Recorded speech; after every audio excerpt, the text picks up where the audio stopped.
A former president of the United States singles you out as America's greatest threat. Not terrorists, not hostile nations. You. This week, Donald Trump issued a strong directive to Silicon Valley's titans. Stop hiring Indians. Not quietly through policy. Not buried in immigration reforms, publicly, directly, unapologetically. Why? Because the Indian intellect has evolved from being America's secret weapon to becoming its most feared competitor.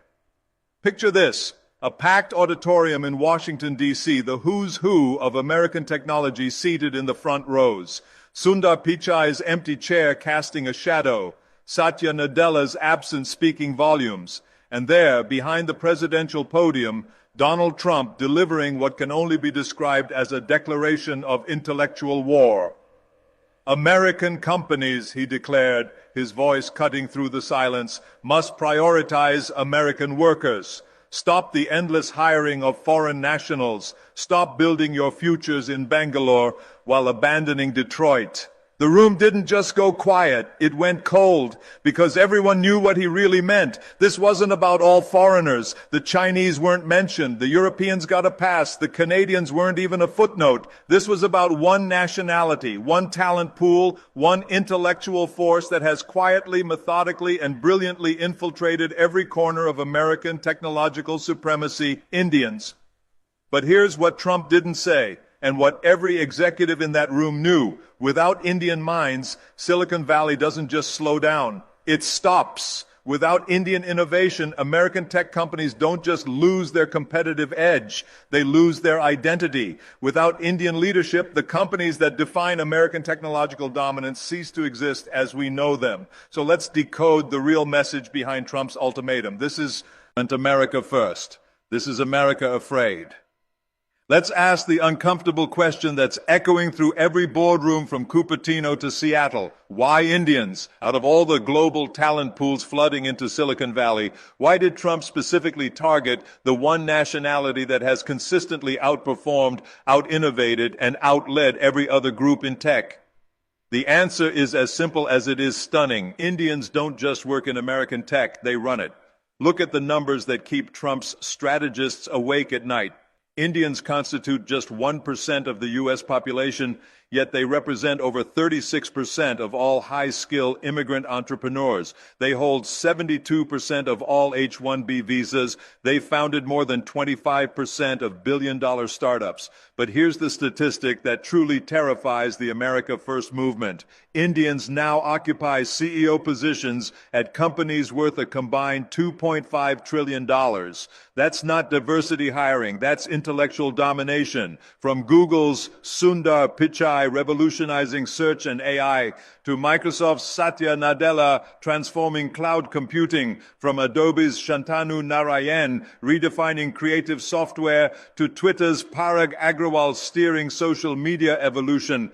Indian minds aren't just participating in America's tech revolution, they're leading it. But Trump sees something else, something that chills him to the core. These Indian leaders aren't just successful employees who work their way up. They're visionaries who fundamentally altered the trajectory of American innovation. Under their leadership, these companies haven't just grown, they've transcended their American origins to become truly global forces. And that's the real threat, because when you can no longer control the minds that drive your most valuable companies, you've lost more than economic leverage. You've lost technological sovereignty. Let's not dance around this. When Trump tells Google and Microsoft to stop hiring Indians, he's not talking about immigration policy. He's talking about intellectual nationalism. He's not protecting American jobs. He's protecting American ego. Because here's what decades of data reveal. Indian professionals don't just fill positions in American companies. They elevate them. Every major technological breakthrough of the past 2 decades, from the algorithms powering Google's search to the infrastructure enabling Microsoft's cloud dominance, has Indian fingerprints all over it. The rise of artificial intelligence, largely architected by Indian researchers at Stanford, MIT, and Google DeepMind. The smartphone revolution, Indian engineers designed the chips, coded the software, and optimized the user experience. The cloud computing boom that reshaped entire industries, Indian minds built the architecture, scaled the systems, and solved the impossible problems. This isn't about cheap labor anymore. This is about intellectual capital that has become irreplaceable. And Trump knows it. His advisors know it. Every American tech executive knows it. But here's the twist that makes this story even more fascinating. Trump's fear isn't just about Indian success in America, it's about India's independence from America. For decades, the equation was simple. India produced talent, America consumed it. Indian engineers would dream of Silicon Valley, work toward H-1B visas, and build their careers serving American technological ambitions. The brain drain was real, predictable, and beneficial to U.S. interests. But something fundamental has shifted. Today's Indian professionals aren't just seeking American opportunities. They're creating alternatives to American systems. They're not just joining tech companies, they're founding them. They're not just moving to Silicon Valley, they're building Silicon Valleys back home. Bangalore has become Asia's tech capital. Hyderabad is rivaling Austin for startup density. Pune is emerging as a global AI research hub. Indian unicorns are solving problems that American companies haven't even identified yet.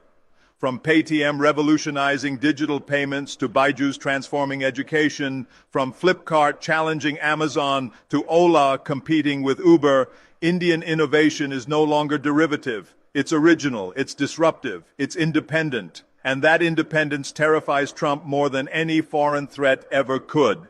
Because when you can no longer brain drain a country, when you can no longer monopolize its talent, when that country starts building its own technological empire, you're no longer the only superpower in the room. You're just another player in a multipolar game. Here's the real reason behind Trump's directive, the truth that no American politician will admit publicly. India has achieved technological sovereignty, not through conquest, not through espionage, through pure intellectual excellence. Today, India operates its own space program that lands on the moon at a fraction of NASA's cost.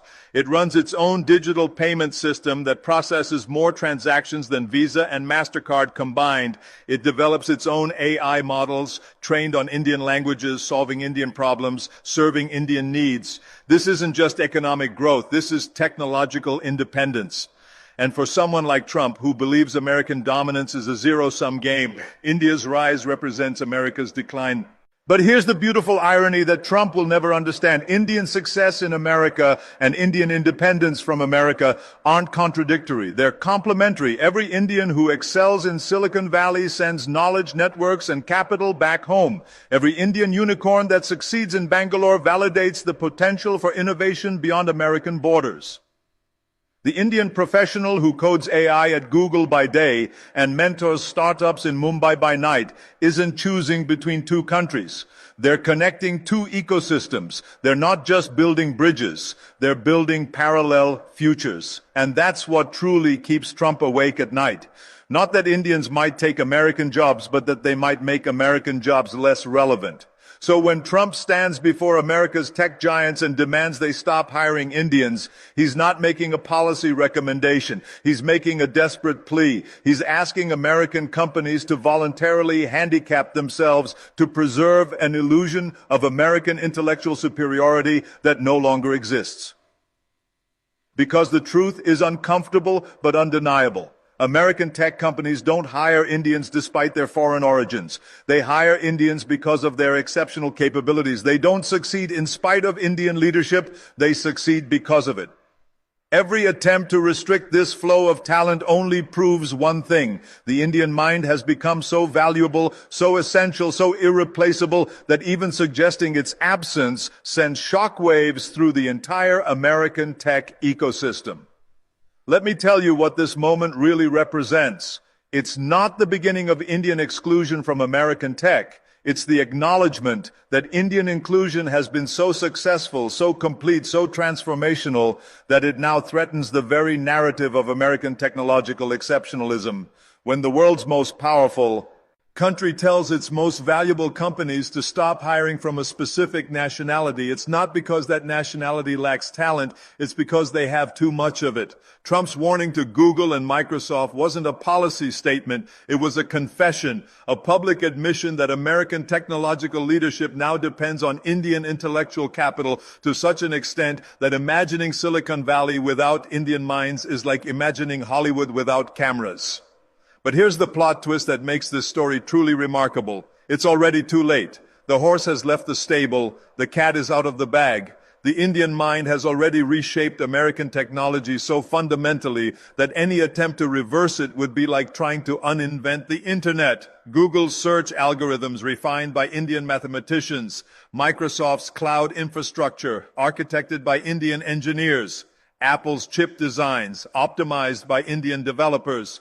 Amazon's logistics networks, managed by Indian operations experts. Tesla's autonomous driving systems, powered by Indian AI researchers. You can't separate Indian intelligence from American innovation anymore. They've become inseparable. They've become one. And that's the final irony. In trying to exclude Indian talent, Trump is essentially asking American companies to exclude the very minds that made them globally dominant. He's asking them to voluntarily surrender the competitive advantages that define their market positions. It's like asking Michael Jordan to play basketball without his hands, or asking Einstein to do physics without mathematics. The request isn't just impractical, it's self-defeating.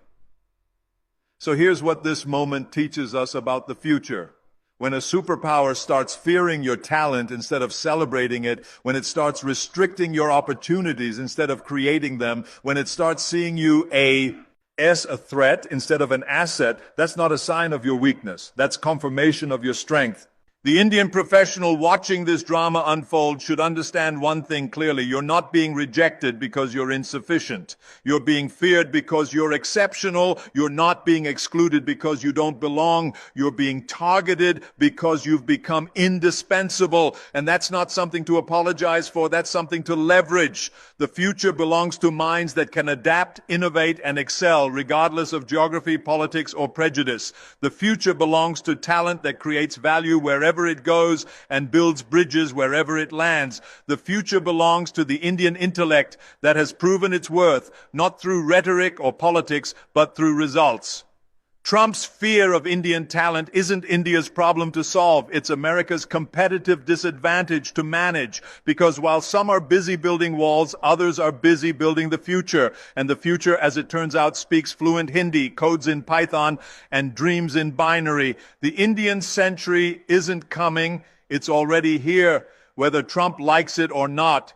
If this resonates with you, if you felt the power of Indian innovation firsthand, if you believe that excellence knows no borders, let the world know in the comments. Share your story, share your vision, because the world needs to hear not just about Indian talent, but from Indian talent. The conversation has changed. It's no longer about getting a seat at the table. It's about deciding who gets to sit at your table. Welcome to the new reality. Welcome to the Indian era of global technology.